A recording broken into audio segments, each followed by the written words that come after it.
নমস্কার বন্ধুরা, কেমন আছেন আপনারা সবাই? আজকে এম বার্ডসে কিন্তু আমি অর্ণব। আজকের ভিডিও আমি করব, ছোট্ট একটা ভিডিও করব। আজ এই ভিডিওটা অ্যাকচুয়ালি করতে আমার ইচ্ছা হলো খুব, কারণ এই বাচ্চাগুলোকে আমি এনেছিলাম। এই দেখুন, এই কোয়েলগুলো কত বড় হয়ে গেছে। একদম ছোট অবস্থায় একদিনের বাচ্চা এনেছিলাম। এখন এইগুলোর বয়স মোটামুটি 25 দিন। দেখুন কতটা বড় হয়ে গেছে। এটা দেখানোর জন্যই মেনলি ভিডিওটা করা আজকে আমার। এই দেখুন বাচ্চাগুলো কত বড় হয়ে গেছে। আজকে এখনও 1 মাস পূর্ণ হয়নি, 25 দিনের আশপাশে বয়স। দেখুন কত বড় হয়ে গেছে বাচ্চাগুলো। একদম ছোট্ট বাচ্চাকে কয়েকদিন আগে আনলাম, দেখতে দেখতে কত বড় হয়ে গেল। আর এই দেখুন, এদের সাথে আমরা কিছু মুরগির বাচ্চা এনেছিলাম, কিছু সোনালি মুরগির বাচ্চা।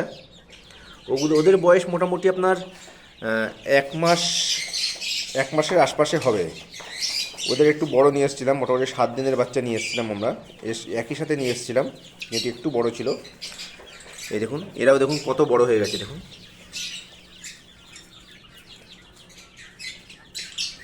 এই দেখুন কত বড় হয়ে গেছে। আরও আছে এখানে, দেখাচ্ছি আপনাদেরকে। এই দেখুন,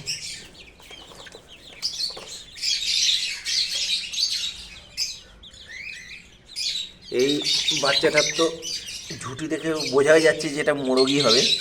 তো এখন অনেকগুলো বাচ্চারই কিন্তু ঝুঁটি দেখে মোটামুটি আন্দাজ করা যাচ্ছে যে মোরগ হবে না মুরগি হবে। সবকটা পরিষ্কার বোঝা না গেলেও বেশ কিছু কিন্তু বোঝা যাচ্ছে। যেমন আপনাদের দেখাচ্ছি, দেখুন এই একটা দেখুন, এই যে এই একটা দেখুন, আবার দেখুন এই এই হ্যাঁ চলে গেল। এই দেখুন, এই দেখুন, এই দেখুন, এই একটা। তো দেখুন বাচ্চাগুলো কত বড় হয়ে গেছে। একটু জায়গার অসুবিধার জন্য সবাইকে আমরা এক জায়গাতেই রেখেছি আপাতত। খুব তাড়াতাড়ি এই মুরগির বাচ্চাগুলো এখান থেকে সরিয়ে নেবো। এটা কোয়েলের জন্যই করেছিলাম ঘরটা। আর কোয়েলগুলো আর মোটামুটি যেটুকুনি জানি, সেটা মোটামুটি 45 দিন বয়স হয়ে গেলে এরা কিন্তু ডিম পাড়া শুরু করে। তো আশা করছি খুব তাড়াতাড়ি এই কোয়েলগুলো ডিম পারবে। আমাদের বড় কোয়েলগুলো তো ডিম পারছে, তো এই কোয়েলগুলো আশা করছি খুব তাড়াতাড়ি ডিম পারবে। এখন দেখা যাক কবে ডিম পারে। সমস্তটাই আমরাও দেখব, আপনারাও দেখবেন। আজকের ভিডিওটা এইটুকুনি। সবাই ভালো থাকবেন। আবার দেখা হবে অন্য কোনো ভিডিওতে।